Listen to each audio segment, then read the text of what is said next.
அன்புகளே, என் உயிர்களே, உங்கள் அனைவருக்கும் இறைவன் வணக்கம். அவர்கிட்ட இருந்து வாங்கி உங்களுக்கு கொடுக்குறேன். ஆசிரியர், இறைவன் ஆசிரியர், என்னுடைய ஆசிரியர் இல்லை. உங்களுக்கு காலையில் கடவுளுடைய வாழ்த்துக்கள்.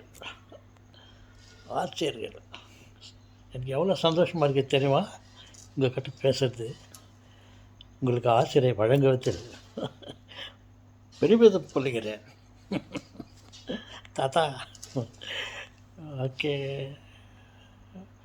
உங்களுக்கு எங்களுடைய வணக்கமும். சரி தாத்தா, உங்களை பார்த்தா எனக்கு சந்தோஷமாக இருக்குது. காலையில் எழுந்து வந்து இப்போ தான் கொஞ்ச நேரத்துக்கு முன்னே ஒரு 2 மணிக்கு போய் தூங்குனீங்க. அதுக்கு முன்னே ஒரு வீடியோவில் வந்து ஒருவேளை கடவுளுக்கு கூட சாவு இருக்குமா? கண்டிப்பாக அவருக்கு சாவு இருக்கும். எப்போ அவர் மனுஷனாக இருந்தாரோ, இதில் வேறு நீங்கள் வேறு சொல்கிறீங்க கடவுளை நான் பார்த்துக்கிறேன், அவர் மனுஷனமாக தான் இருந்தார். எப்போ அவர் மனுஷனாக இருந்தாரோ அப்போ கண்டிப்பாக அவருக்கு சாவு இருக்குது அப்படின்ட்டு யோசித்துன்னு அந்த நீங்கள் யோசித்ததை வந்து இப்போ தான் ஒரு 2 மணிக்கு, இப்போ என்ன மணி 6:30, 5:30, 4:30, 3:30, 2, ஒரு 4 ஹவருக்கு முன்னே தான் தூங்கிட்டு திருப்பி எழுந்து வந்துட்டு இவ்வளோ சந்தோஷமாக பேசினுக்கிறீங்களே, எங்களுக்கு ரொம்ப சந்தோஷம் தாத்தா உங்களை பார்த்தா. தாத்தா, ஏதாவது ஒரு கதை சொல்லுங்கள் தாத்தா. கதையா? இல்லை, ஏதாவது நடந்த சம்பவம் ஏதாவது சொல்லுங்க. ஓகே, சொல்லுங்களே, சொல்கிறேன். ஒரு 2025 வருஷத்துக்கு முன்ன ஒரு குழந்தை பிறந்துச்சு. அவருக்கு பேர் ஜீசஸ்ன்னு பேர் வச்சாங்க. என்ன தாத்தா சிரிச்சுங்க? என்ன அறியாமல் சிரிக்கிறேன். அப்போ அவர் வளர்ந்து வந்தார். பல நல்ல காரியங்களெல்லாம் செய்தார். நம்ம பாவங்களுக்காக அவரை தன்னுடைய உயிரை கொடுக்கறதுக்காக வந்தாருன்னு கேள்விப்பட்டேன். எல்லாம் சொல்கிறாங்க, பைபிள்லாம் எழுதிக்குது. அவர் இருந்தார், வாழ்ந்தார். அவருக்கு ஒரு 12 ஃப்ரெண்ட்ஸுங்க இருந்தாங்க, சீஷருங்க. அதில் எல்லாம் ரொம்ப சந்தோஷமாக இருந்தாங்க அவர்கிட்ட. அந்த நாட்டு ஜனங்கள்லாம் ஏதோ அவர் மேலே ஒரு பழி போட்டுன்னு அவர் செய்த நல்ல காரியங்களெல்லாம் இவங்களுக்கு பிடிக்கல. வைத்தறிச்சல். அவர் மேலே ஏதாவது பழி போட்டு வச்சிடணும். இப்போ ஜீசஸ்ன்ட்டு அது யார் எங்கே இருக்கிறான்ட்டு அவங்களுக்கு தெரில. அந்த ஜனங்களுக்காக ராஜாவுக்கா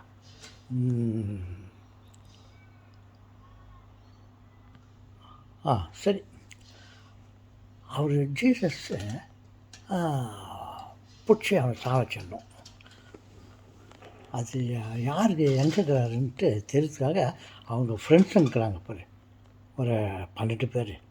அதில் ஒருத்தனை பிடிச்சாங்க. அவன் பேர் யூதாஸ் அவர் பேர். அவனுக்கு ரொம்ப அந்த பண ஆசை ஜாஸ்தி. அவங்ககிட்ட, டேய், உனக்கு ஜீசஸ் தெரியுமாடா யோசித்தான், உனக்கு காசு தரோம், ஒரு 30 சில்வர் காயின் தரோம், வெள்ளி காசு தரோம், 30 காசு தரோம், யார் எங்கே எனக்கு சொல்கிறீங்களான்ட்டு அவங்க கேட்டாங்கய்யா. கேட்ட உடனே, சரி 30 காசு தரீங்களா, சொல்கிறேன், எங்கே இருக்கிறாங்க? சரி, நீங்கள் நாளைக்கு வாங்க, நான் போயிட்டு அங்கே கும்பலாக ஒரு கொஞ்சம் பேர் இருப்பாங்க. அவங்க இதில் போயிட்டு அவங்க மதியத்தில் போயிட்டு நான் ஒருத்தனுக்கு போயிட்டு அவனை கட்டி பிடிச்சி முத்தம் கொடுக்குறேன். அவர் தான் ஜீசஸ். என் காசு தரீங்களா அப்படின்றான். கமான் தரேன், வா, பேச்சுக்கு பேச்சு தரேன்னு சொல்லிட்டு சொல்லுவாங்க. அடுத்த நாள் வந்து இவன் போயிட்டு ஜீசஸை பிடிச்சி அப்படியே முத்தம் என் தலைவரே அப்படி இப்படின்னு கொஞ்சம் கொடுக்குற மாதிரி முத்தம் கொடுத்தான். அப்புறம் வந்து எல்லாம் வந்து அவரை பிடிச்சிக்கிறாங்க. பிடிச்சிக்கின்னு அவன் வச்சு சாப்பாடுன்னு சொல்லிட்டு அந்த நாட்டு ராஜா கிட்ட கூட்டின்னு போனாங்க. இவன் வந்து ரொம்ப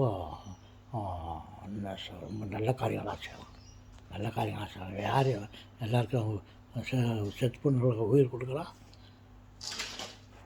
வாயில் அதுங்களுக்கெல்லாம் பேச்சு கொடுக்குறான், நிறையா புதுமைகளாக பண்ணுறான். இவன் ரொம்ப தப்பு பண்ணுறான். இவனை அடிச்சு சாவடிக்கணும், நீங்கள் உத்தரவு கொடுங்கன்ட்டு அந்த ராஜா கிட்ட போய் கேட்டாங்க. அந்த ராஜா ஆமாம் யார் அவன் கூட்டினுவான்னு சொல்லிட்டு அவன் கூட்டின்னு வந்து அவர்கிட்ட கேட்குறாரு. அந்த ராஜா கேட்குறாரு, என்னப்பா நீ என்ன பெரிய ரொம்ப பெரிய ரொம்ப தப்பு பண்ணுறீங்க அப்படின்ட்டு உன் மேலே கம்ப்ளைண்ட் வந்துக்குது. ஆமாவா, எதனா தப்பு சரியா, நீ என்ன பெரிய கடவுளா, நீ இவ்வளோ வேலையெல்லாம் பண்ணுகிற, நல்ல வேலையெல்லாம் பண்ணுறாங்க ஏதோ சொல்கிறாங்க, நீ கடவுள் சொல்கிற ஒன்று, நீ கடவுளா? அவன் இவர் ஆமாம் நான் கடவுள் தான், நீயே சொல்கிற நான் கடவுளை சொல்லிட்டேன். அப்போது எல்லோரும் அது வந்து என்னை வந்து கடவுள்னு சொல்கிறான் பாரு, இவன் அச்சு சாவடிக்கணும் அப்படின்ட்டுன்னு. அப்புறம் அவர் பார்த்தா இந்த மாதிரி அது ஒரு பெரிய தப்பாக தெரியலையே சொல்லிட்டு அந்த மாதிரிலாம் சாவடிக்க முடியாது அப்படின்ட்டு. இல்லை சாவடிக்கணும், இல்லைனாக்கா நாட்டில் பெரிய குழப்பத்தான் பண்ணுவோம் அப்படின்னு சொன்னோன்னே, சரிப்பா நீங்கள் எப்படின்னா போங்க, நான் இவன் மேலே ஒரு தப்பே நான் கண்டுபிடிக்கல, நீங்கள் தான் சொல்கிறீங்க, எனக்கும் இந்த பிரச்சனைக்கும் எனக்கு கனெக்ஷன் இல்லை, இந்த கை கழுவிட்டு விட்டார் அவர். அப்புறம் அவரை அடிச்சு சிலுவையில் அடிச்சு சாவடிச்சாங்க.